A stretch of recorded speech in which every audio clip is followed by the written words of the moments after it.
Hello Everynyan and welcome. So to preface this, I will only be looking at C0 Furina unless I specifically mention her constellations, and I won't claim that Furina is a bad character or anything. She's still an alright C0 support with incredibly good early constellations, but I personally believe she never was the best character in the game. And with her upcoming banner, I really want everyone to realize that she is not necessary for everyone, so think before you pull. Disclaimer already, this is just purely based on my experience and cheats I've done, as well as some other people who I've asked, so if you have a problem with any of the points I make, please create a respectful comment explaining your perspective on the matter instead. Thank you. Also, anything I say here is nothing personal against Furina. I pulled C0 Furina on release and got C1 on her rerun, planning to get C2. She was double crowned pretty early, her stats are excellent, and she's my favorite character in the game and undebatably the best written character in Genshin. Anyway, so here are my 7 reasons why Furina is overrated. Starting with the first one, Furina doesn't apply Hydro. Now I think this is actually a good thing in a few teams, those being Alhaitham Quick Bloom and Cleave Forward Wave, but specifically for Mavrika and Arlecchino, who are both incredibly good carries, it's kind of a big problem, and you notice the downside of her compared to someone like Sitlali very quickly. 2 of her pets have small and okay-ish AoE with a 2-hit rule and no time rule for each of them. Only Kerbaletta has pretty good AoE and no ICD, but she only attacks every 4.5 seconds-ish. Also, you can't really control where the application is going since it's entirely auto-targeting based. If you have a bigger enemy with smaller mobs, you'd obviously want to vape your hits on the bigger enemy, which you could actually do with Yelan or Xingqiu, but with Furina you might need to reset a few times and it's just very cringe to me. Second, Marechaussee is a fraud set. When she came out, people were really excited for every on-fielder to get to use the new broken Marechaussee set that gives a ton of crit rate, but it's actually not that simple. First of all, let's look at the teams where the on-fielder can use Marechaussee pretty well. Those being Noelle, Alhaitham, Klee, Hu Tao, Wanderer, Linny, Yelan, Ito, Yoimiya, Eula, and Sethos. Well, those are a lot of characters, but first of all, you quickly realize that these characters aren't really all that strong, other than a few exceptions. Noelle, Alhaitham, Hu Tao, Klee, and Yelan suffer from not being the real carries of the team, with a very high damage contribution, meaning even if Marechaussee is a big deal for them, the increase you get on a team-wide scale isn't that big. Yelan, Linny, Ito, Yoimiya, and Wanderer all have crit rate ascensions, meaning it might limit building these characters on crit rate weapons or use crit rate circlets on them. Characters who I actively wouldn't recommend Marechaussee on: Navia, Clorant, Arlecchino, Raiden, Kokomi, Zhao. Navia starts her on-field time with a nuke, usually meaning this nuke has no Marechaussee stacks and therefore it's very easy to miss your crit.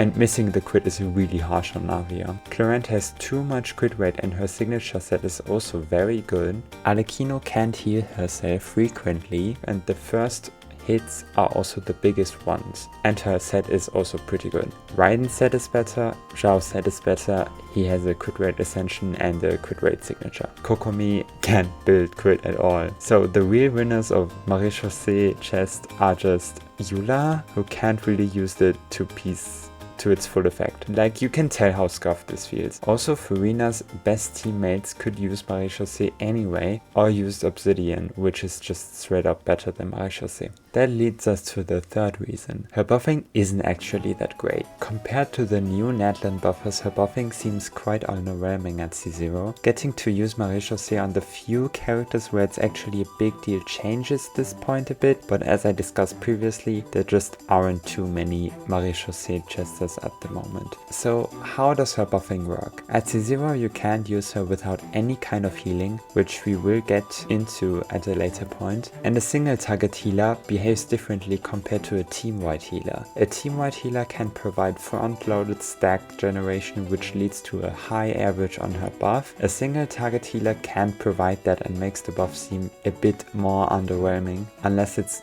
a healer like Xilonen who can frequently overheal and trigger Furina's Ascension 1. Here are my calculations for the average buffing depending on the team and healer. Note that some carries also heavily suffer from Furina's backloaded nature of her buff, but there's one singular carry who benefits from it, that being youu, who isn't really worth mentioning though.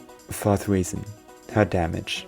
Now I did actually kind of underestimate how much damage she does before researching for this video, and especially looking at the newly released characters with a so-called sub-DPS playstyle. Well, her damage does look impressive compared to that, but I will still complain about it. So my issues with her sub-DPS are basically 3 in total. She can't focus her damage and it's mostly subject to RNG. Her damage without a strong Partywide healer can suffer a lot depending on the healer. And then third is just she doesn't do a ton of damage. Self-explanatory. So what do I mean by focus her damage, you may ask? Well, Emily and Yelan are perfect examples of front-loading damage. Yelan can use a burst into skill setup. Skill into burst is also pretty good in Hu Tao teams if it means that you get to vape Yelan's skill, or burst into barb into skill into barb if you have the field time and you can get a barb reliably. And Emily can just use her burst and things just die. It's very easy to select the targets in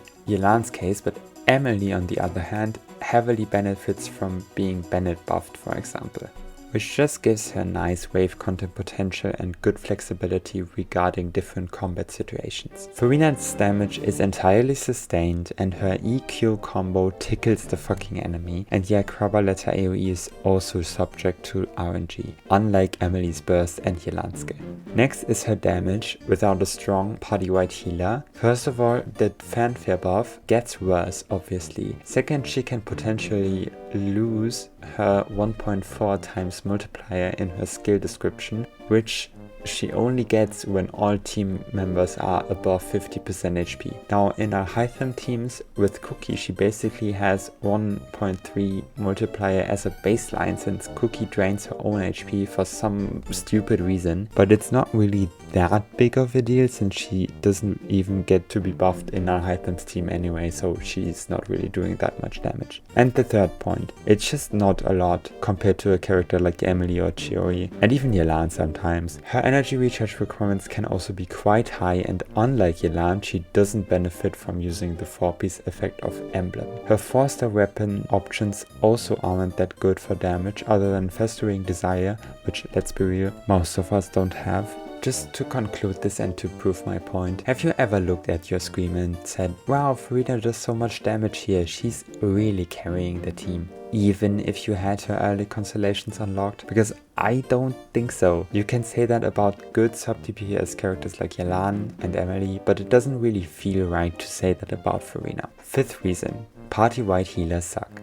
Citrine, Charlotte, Jean, Baiju, Mika, Chi-Chi, all these units don't really do a whole lot besides heal. Xianyun enables plunge, which is viable for a few characters, but we'll get to the sad truth about Xianyun plus Furina in the next reason. There's also the on-field ones that restrict the team, but in my opinion I would rather use those than the ones that only work off-field, those being Kokomi, Noelle, Dory and Yao Yao. Well, I think 2 of those are alright at least. The single target healers are pretty good, but other than Xilonen, they have some sort of restrictions to their healing, so yeah, that pretty much concludes my critique on the healing options. Sixth reason, her team flexibility and potential versus other options in her slot. Where we can talk about the elephant in the room now, the old pink-haired elephant. Silali took a bunch of Furina's best teams away, not just the Pyro but also the Hydro carries teams. I'm not a Novelette main by any means, so don't quote me on this, but it is said that Furina isn't necessarily a Novelette's best team at C0 anymore. And even at Rail investment, Furina shouldn't really be the optimal choice anymore, since Silali is just that good. The saddest part to me is that Furina got kicked out of plunge teams with Xianyun, who was specifically designed as a Partywide healer who works well with Furina. It's really funny and sad at the same time. Alekino, Mavrika, Gaming and even Yoimiya, for all those running Sitlali instead of Furina would just be a strict upgrade. Then there's also Shilonan who kicked Furina out of Risley's best team, Mavrika who kicked Furina out of Navia's best team. Rerun's played jungling anyway though. The biker girl also arguably just made Overload a lot better than Clara and Taser, so I guess that also counts. So we are basically just left with Novilette, kind of depending on the situation, Monohydro, Klee. I'll hide them, although some still argue for C0 Yelano Xingqiu to be better. Noelle, Eula, although Jamie said that playing C5 Bennett is just better. Zhao, although playing double Pyro is better for AoE content. Hu Tao, thankfully. Wanderer, I don't know anymore.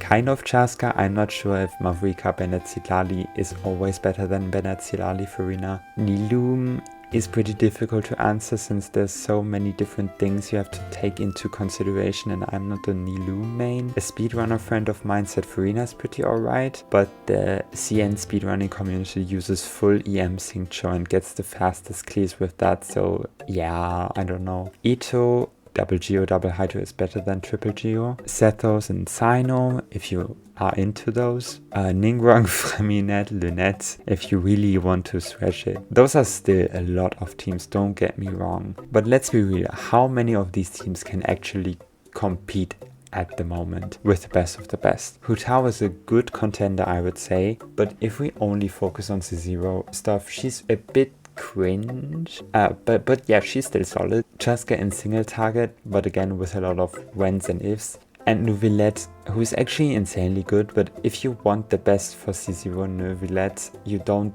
need Furina anymore. That's the sad part. Alhaitham is also scratching the bottom of the excellent Genshin teams at the moment. He just needs a cookie replacement desperately. I'm pretty sure that would help him a lot. But the cookie replacement might not be a healer, meaning you are forced to use Yelano Xingqiu, so yeah.